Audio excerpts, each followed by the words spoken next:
Assalamualaikum warahmatullahi wabarakatuh. Apa kabar anak-anak kelas 9 SMP Negeri 1 Cilacap?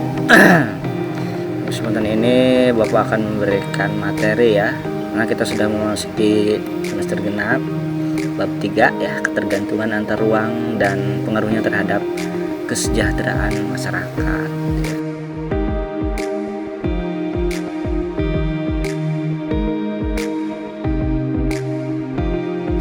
Nah, ini ada tujuan pembelajaran di sini, kamu bisa lihat sendiri ya.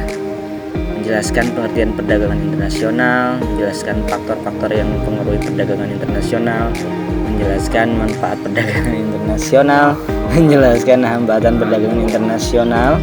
Kemudian, nah ini ekonomi kreatif ya.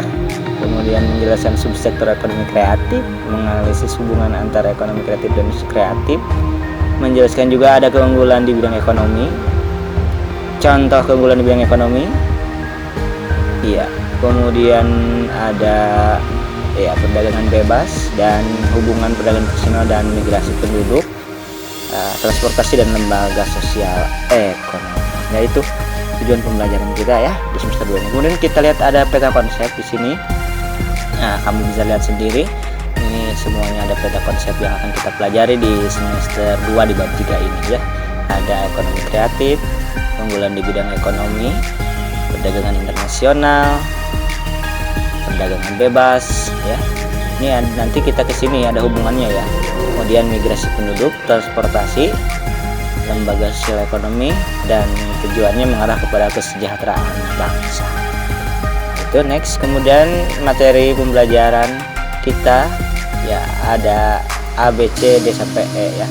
Perdagangan internasional, kemudian mengembangkan ekonomi kreatif berdasarkan potensi wilayah untuk meningkatkan kesejahteraan masyarakat, kemudian memanfaatkan persaingan sebagai peluang untuk meraih keunggulan ekonomi bangsa, dan yang D mengembangkan pusat keunggulan ekonomi untuk menyejahterakan masyarakat, dan yang E ini ada pasar bebas ya.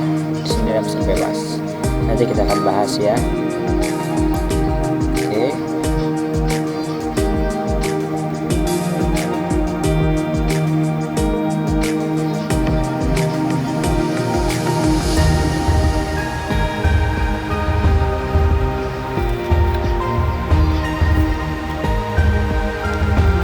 Oke, sekarang kita akan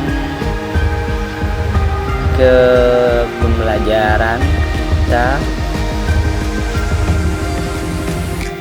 ya, perdagangan internasional.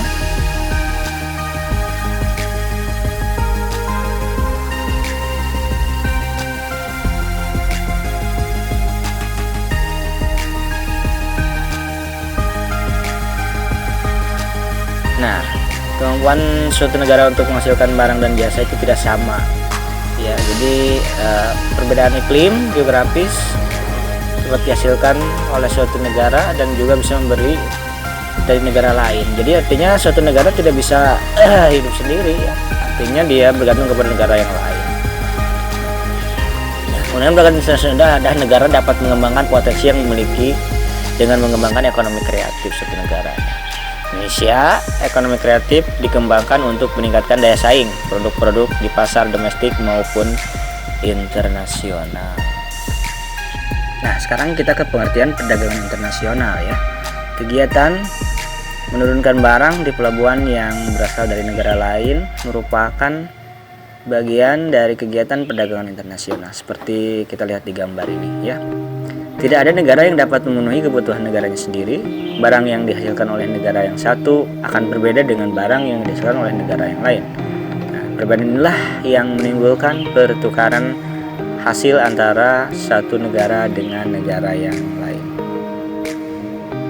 Nah, perdagangan antar negara terdapat barang-barang keluar dan masuk dari suatu negara ke negara lain. Artinya negara yang kelebihan barang akan mengirimkan barangnya ke negara lain. Mengirimkan atau menjual barang ke negara lain ini disebut ekspor. Negara pelaku ekspor disebut eksportir. Dan jika suatu negara kekurangan barang, kebutuhan untuk memenuhinya memerlukan barang dari negara lain, nah ini masuknya barang dari negara lain ini disebut impor. Negara pelaku impor disebut importir. seperti itu.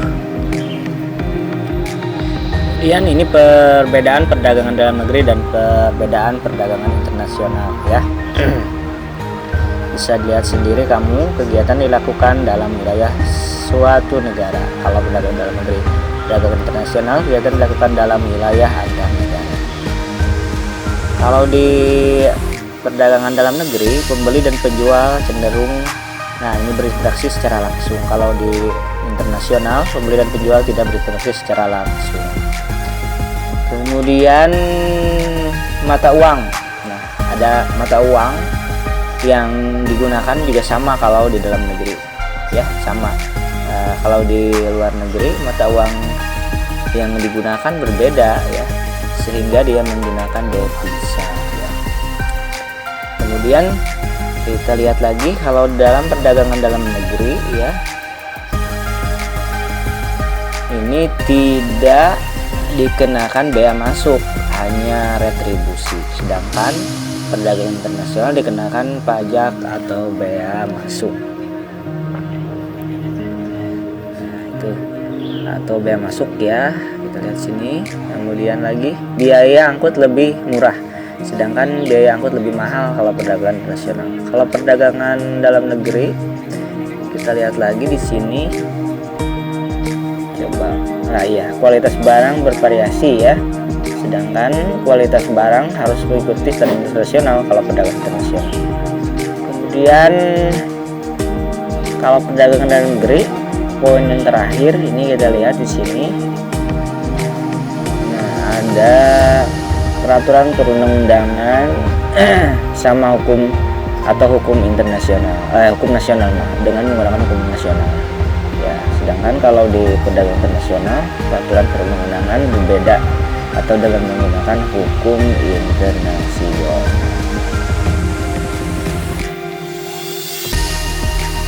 Nah, kemudian yang kedua ada faktor yang mendorong terjadinya perdagangan internasional ya. Nah, ini kita lihat ya. Pada dasarnya perdagangan internasional muncul di latar belakangi oleh karena kemampuan menghasilkan barang antar negara yang satu dengan negara lain berbeda.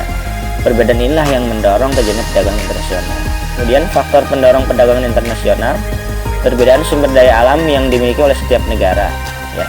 Keunggulan yang dimiliki oleh suatu negara dilihat dari keunggulan sumber daya alam disebut dengan keunggulan absolut atau absolute advantage. Keunggulan absolut adalah kemampuan suatu negara untuk memproduksi barang atau jasa yang tidak dapat diproduksi oleh negara yang lain. Kemudian yang B, perbedaan tingkat kualitas sumber daya manusia. Yang C, perbedaan ilmu pengetahuan dan teknologi. Keunggulan suatu negara yang dapat memproduksi barang dengan biaya produksi yang lebih murah dibandingkan dengan negara lain disebut comparative advantage atau keunggulan komparatif. Kamu harus pahami itu ya. Ini materi ini suka ada muncul di soal-soal ulangan ya.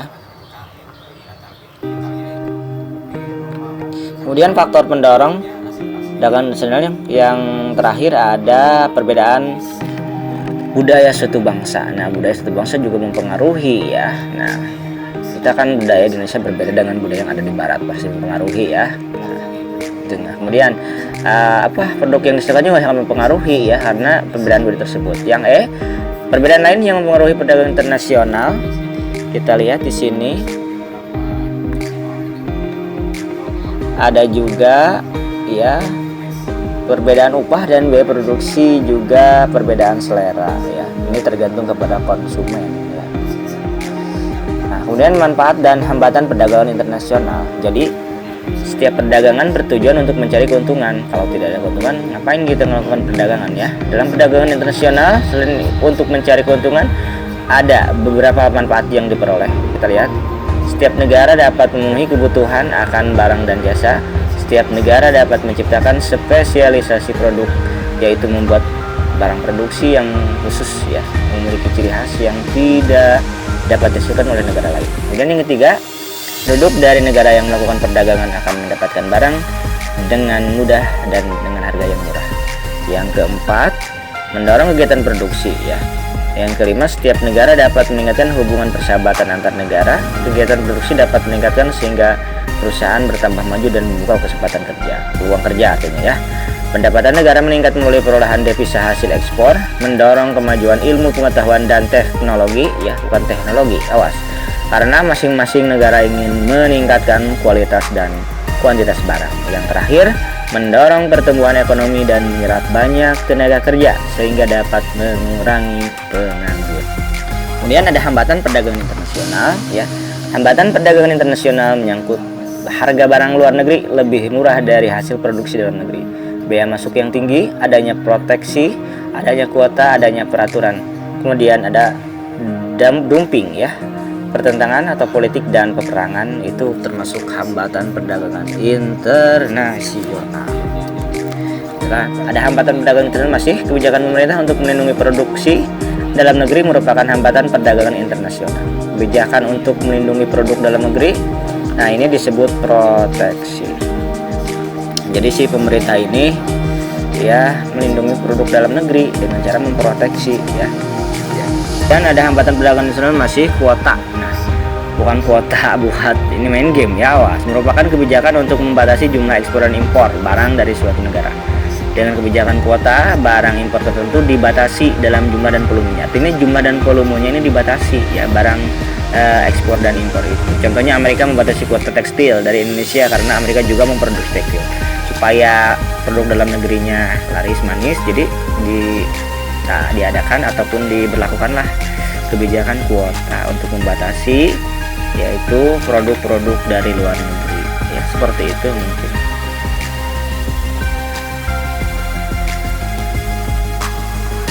Nah, kemudian ada tarif. Nah, kebijakan pajak atas barang impor dan ekspor. Kebijakan tarif ini dengan tujuan dapat meningkatkan devisa negara, jadi pendapatan negara, ya. Juga dimaksudkan untuk melindungi produk dalam negeri. Kemudian yang terakhir ada politik dumping. Adalah kebijakan menjual barang di luar negeri lebih murah daripada di dalam negeri. Kebijakan ini bertujuan untuk meningkatkan devisa negara. Jadi suatu negara menjual, ya, produknya di luar negeri itu lebih murah daripada di dalam negeri, ya. Dengan harapan ini bisa terjual habis dan mendapatkan keuntungan berupa devisa negara. Mungkin sampai di sini, semoga kalian mengerti, ya. Ini mulai dari pengertiannya, kemudian sampai faktornya, faktor pendorong, kemudian hambatan, kemudian keuntungan dan perbedaan antara perdagangan dalam negeri dan perdagangan internasional. Kamu harus pahami itu, ya. Terima kasih. Silahkan tugasnya kamu bisa lihat di Google Classroom, ya. Kemudian absen, kamu bisa ngabsen di Google Classroom. Dan jangan lupa untuk pertemuan selanjutnya kita akan bahas mengenai ekonomi kreatif, ya. Dan semoga pertemuan kali ini bermanfaat dan berkesan. Tetap stay at home di rumah, ya, jaga jarak, jangan lupa pakai masker dan ikuti protokol kesehatan yang dianjurkan oleh pemerintah. Terima kasih. Assalamualaikum warahmatullahi wabarakatuh.